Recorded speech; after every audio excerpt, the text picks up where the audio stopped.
Hey guys, welcome back to my channel Rewind That. It's your girl Miss K. If this is your first time coming across my channel, welcome. Please be sure to subscribe if you like the vibe and hit the notification bell so you know when I upload more videos like this one. Alright guys, today we're going to be going over the latest episode of Godfather of Harlem, Season 2, Episode 8, called 10 Harlems. Alright, so the episode starts off with Monsieur 98 flying into New York to tell Bumpy that his superiors from Marseille are ready to ship the heroin, but they want all the money up front, which is $8.1 million. And this is all because they don't trust Bumpy. So of course this isn't the best news for Bumpy because that's a lot of money, right? And nobody ever gets the full amount up front. But Monsieur 98 lets Bumpy know that these are the terms, take it or leave it. Next, Bumpy has a sit down with the 10 Harlems and he lets them know that at last they are in control of their own destiny and there's nobody to cut them out, including the Italians. But then he lets them know that the Corsicans want full payment up front for the shipment. So now the men are looking around like, whoa, that's crazy. So Sam speaks up and tells Bumpy that as the boss, he might be able to put up that kind of money. But what about the rest of us? So Bumpy tells them that he's ready to bankroll part of the down payment, which they'll be able to repay after they sell their loads.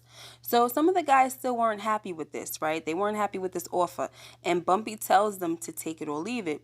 He also tells them that it's the first time they've worked with the Corsicans alone, and trust is earned, not given. So Sam speaks up again and says Bumpy's got a point.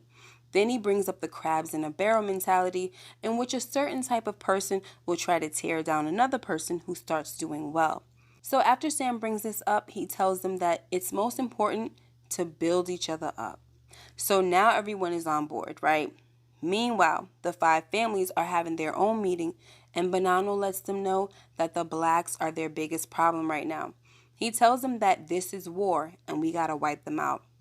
So Frank Costello says to Joey Bonanno, what proof do you have that Bumpy Johnson wants to destroy us? And Joe says, I got one of his partners in my back pocket.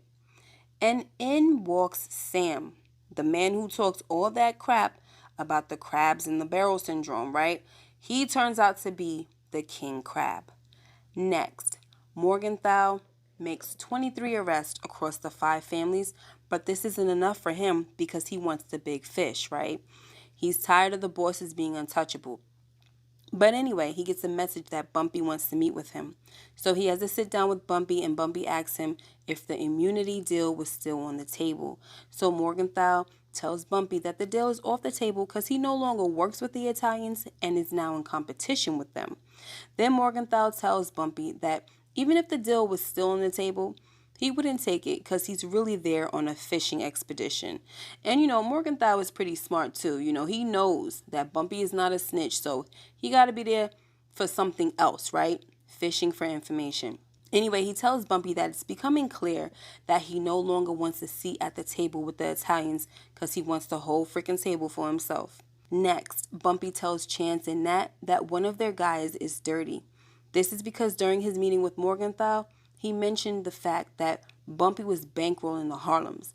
Bumpy knows that Morgenthau has wiretaps on all the Italians' phones, right?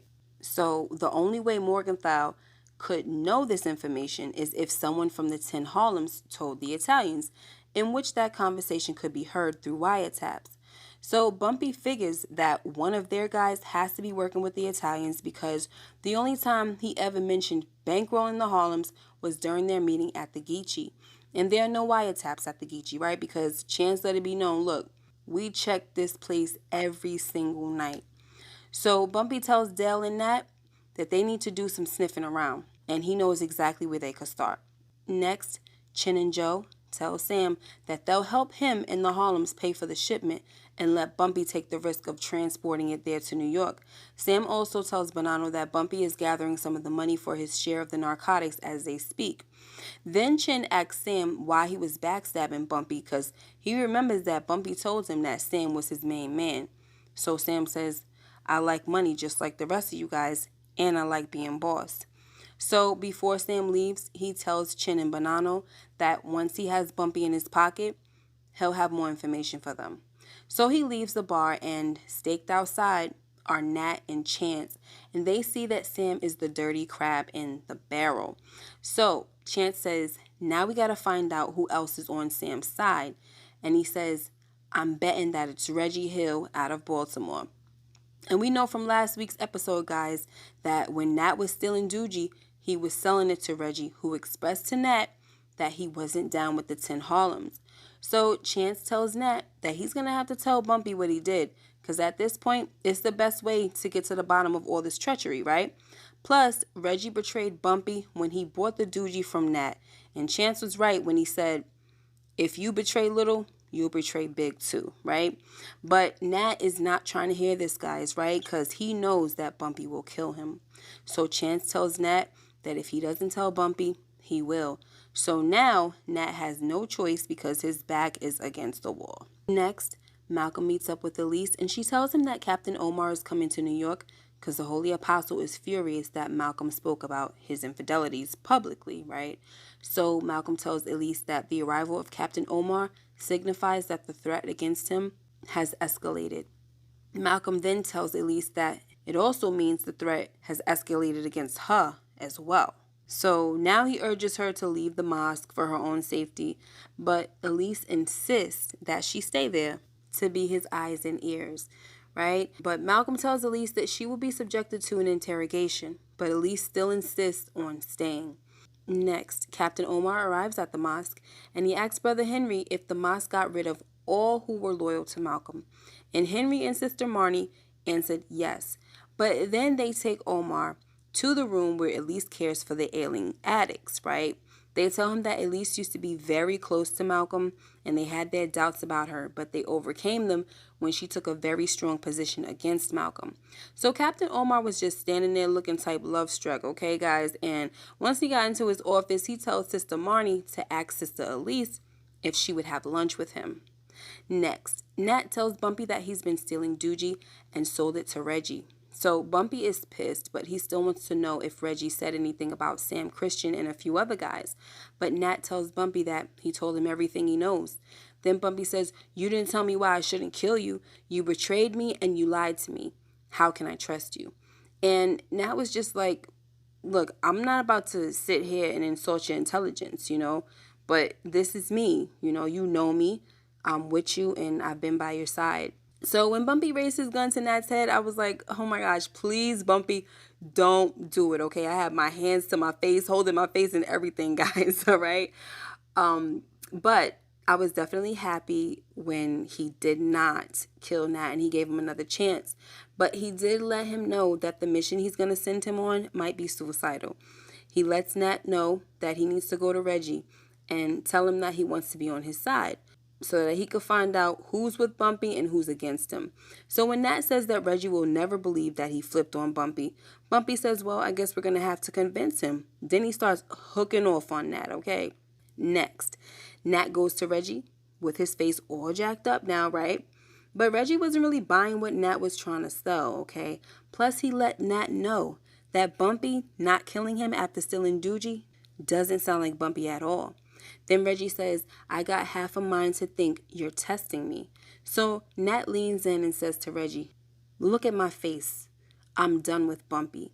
Then Sam comes out of nowhere and puts his gun to Nat's head and says, maybe you is, maybe you ain't. Let's talk. Y'all know that Method Man voice. Anyway, I can't do it. Next, Bonanno tells his wife, Faye, that Chin was the one who killed their son, Lorenzo. He tells her that Chin ordered those N-words to kill their son, and he will have vengeance. Chin will die. He also tells Faye that he's going to wipe out the whole commission as well, because he doesn't want to vote or vengeance or anything against his family. He tells her that from now on, it's one boss, one family. So we already saw earlier that Bonanno is fed up with the commission, right? During their meeting in an earlier scene, he told them that the commission is a joke now. So now we hear him tell his wife that when he started the commission, it was with honorable men, but they're not honorable anymore. And to be honest, guys, I actually forgot about Chin killing Lorenzo. Next, Malcolm and Betty are at home watching Malcolm on the news telling Elijah Muhammad's business, okay? So Betty wants to know what the heck Malcolm was thinking Why did he bring up the personal stuff? So Malcolm tells her that he was angry because the Holy Apostle calls him a hypocrite, but he betrayed and violated the very principles of Islam. So Betty was like, look, I agree, but you got to get your temper in check if you want to protect your family. She tells Malcolm that Captain Omar seems like a reasonable man, but it's Henry and his thugs that she's worried about. And she's definitely right to be worried about Henry, guys, okay? Because he wants to kill Malcolm bad. At this point, even the way he looks at Malcolm, he just wants them to say the word, you know? But we already heard what Captain Omar told Henry, right? He told him that the Holy Apostle would rather Malcolm live so he can suffer for his transgressions.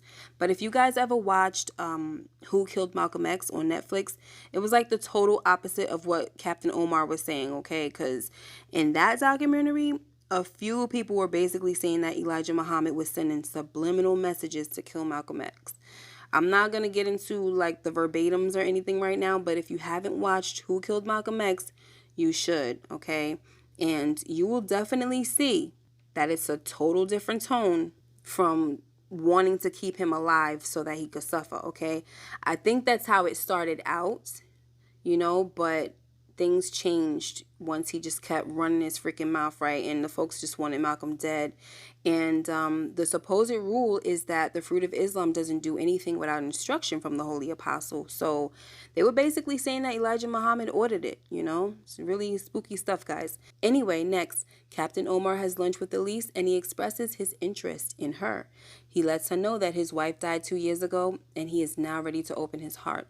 So not sure if Elise will give him, you know, some play because she kind of changed the subject and she wanted to talk about Malcolm. So Captain Omar tells her that they used to be friends and he even admired Malcolm. But after his latest slander against the Holy Apostle, he doesn't think Malcolm will escape punishment. Next, Morgenthau rolls up on Stella and tries to get her to reconsider testifying against her father.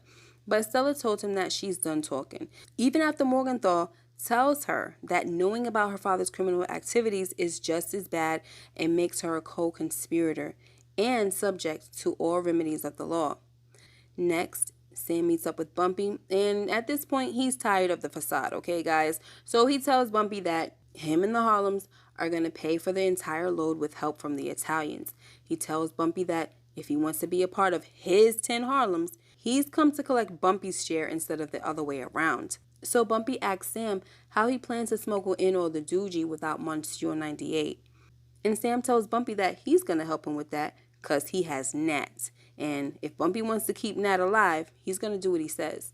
So when Bumpy tells Sam that he's playing with fire, Sam tells Bumpy that this new arrangement is happening with or without him because the Italians got him covered.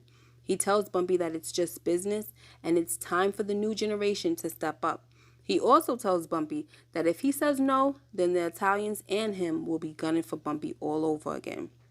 Okay, so before he leaves, Sam tells Bumpy to bring the money and Monsieur 98 to the tunnel by the harbor, and he'll have Nat as well. Next, Bumpy meets up with Frank, and they talk while they play chess, right?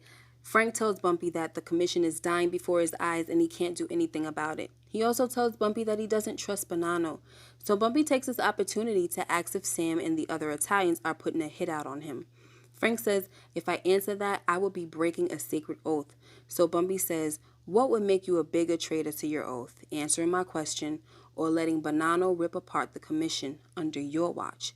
So Frank answers the question, which is, when the dope comes in, they're going to whack you. So when Frank asks Bumpy what he's going to do, Bumpy says, I'm going to take care of the crabs at the bottom of the barrel. Next, Stella foolishly makes a confession to her Uncle Louis, the priest, over the phone, like a freaking idiot. All right, and these phones are tapped, guys, so this gives Morgenthau what he needs to put Stella on the stand. But is a confession to a priest admissible in a court of law? I don't know. It seems like it might not be, right? But that doesn't mean that Morgenthau can't use the wiretap to convince Stella to take the stand. You know, sometimes without a lawyer, these freaking guys, like cops and feds, they be trying to twist your arm, do all kinds of stuff that's not legal in order to get you to testify, okay? And before we move on, like, I just want to say that I kind of always knew that Stella was going to be a problem and the possible downfall of her own father, because she's just a wreck. After they killed Teddy, that girl was just a problem, okay? Next, Malcolm goes to see Captain Omar, and he tells him that he's prepared for whatever comes his way, but in the name of the friendship that they once had, please leave my wife and children out of it. So Captain Omar tells Malcolm that he can guarantee him that no one from this mosque will harm Malcolm or his family. And if you guys know anything about the story of what happened to Malcolm X, it was these men, I think, out of a mosque in Jersey that killed him. All right. Anyway, next, Bumpy and Chance prepare to meet with Sam and the Harlems. Bumpy also brings Monsieur 98 along. When they get there, Bumpy and Chance are patted down, and they carry a trunk of money inside the tunnel where Sam is standing with the 10 Harlems, right? Bumpy tells Sam that Monsieur 98 is in the car and he wants to see Nat. So Sam brings out Nat, and Bumpy tells Sam that he wants Chance to take Nat to the hospital. So long story short, guys, Bumpy and his guys go back out to the car while a bomb goes off inside the tunnel. Now, the bomb was in the trunk of money that Bumpy and Chance carried into the tunnel. So after the explosion, Bumpy, Chance, and Nat grab some guns from the trunk of the car and let off on the Harlems, okay? Sam comes out last, and they light him up too.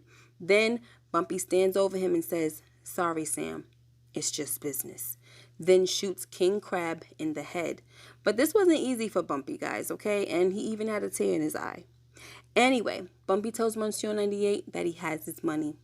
Then in the final scene, Bonanno and Chin wait for Sam, but Monsieur 98 shows up instead, and he tells them that Sam Christian is dead, and so are the 10 Harlems. He also says that Bumpy Johnson is crazy and dangerous, and he will no longer supply him and wants to work with the Italians instead. But I'm not buying this, guys, okay? I feel like this has Bumpy written all over it, and he sent Monsieur 98 to the Italians to tell them this. But we'll have to wait and see, because that is how the episode ended. Let me know what you guys thought about this episode, all right? That's it for the video, guys. Make sure you like, comment, and subscribe if you haven't already. Hit that notification bell so you know when I upload more videos like this one. Until next time, you guys take care and be blessed, and I will see you in the next video. Bye-bye.